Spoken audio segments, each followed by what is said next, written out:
2025 विषय विज्ञान प्रयोग होलोग्राम। आम्ही इयत्ता 7वी शिकतो। जिल्हा परिषद प्राथमिक शाळा शेकटा, तालुका पैठण, जिल्हा छत्रपती संभाजीनगर येथून। परिचय गट प्रमुख देवयानी दत्तात्रय राऊत, सहाय्यक अमृता बालाजी सागरकर, रुद्र अशोक चौतमल, आदित्य शंकर शेळके आणि अनिकेत सुरेश वाल्यकर, साई कडुबाई शिंदे। सहाय्यक शिक्षक श्रीमती शारदा सोनवणे, श्रीमती उषा गाडेकर, श्री सचिन अशोक डोले। विज्ञान प्रकल्प विषय पुठ्ठ्याच्या बॉक्सचा वापर करून होलोग्राम तयार करणे।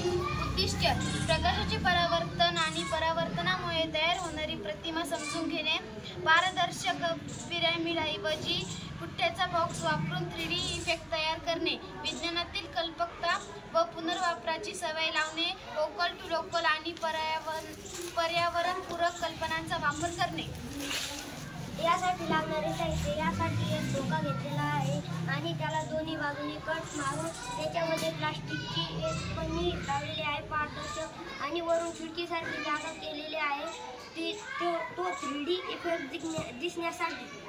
आणि टेप, गम किंवा गोंड, कात्री, पट्टी व पेन्सिल, स्मार्टफोन यासारखे साहित्य लागले। खोका तयार करणे। पुठ्ठ्याच्या खोक्याच्या वरच्या भागात एक चौकोनी खिडकी कापून घ्या। पारदर्शक भाग दिसेल।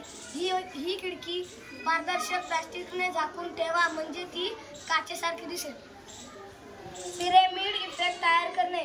खोक्याच्या आत 4 बाजूंनी थोड्या कोनात पारदर्शक प्लास्टिकचे तुकडे लावले, म्हणजे मध्यभागी प्रतिबिंब जमेल। हे तुकडे टेपनी लावले। कोन साधारण 45 अंशाचा आहे। निरीक्षण स्टेपर स्मार्टफोन खोक्याच्या वरील बाजूला ठेवा स्क्रीनवरच्या बाजूला असेल। फोनवर होलोग्राम व्हिडिओ चालू करा। निरीक्षण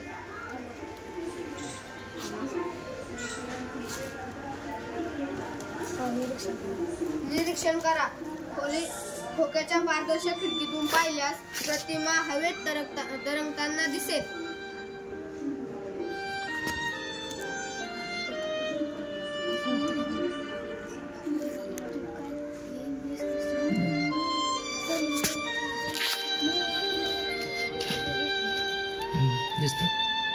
दिसते ना खाली दिसतं।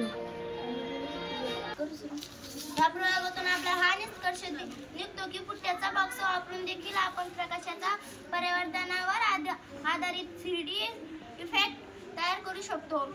हा प्रयोग पर्यावरणपूरक आणि सुरक्षित आहे। अशा प्रकारे विज्ञान आणि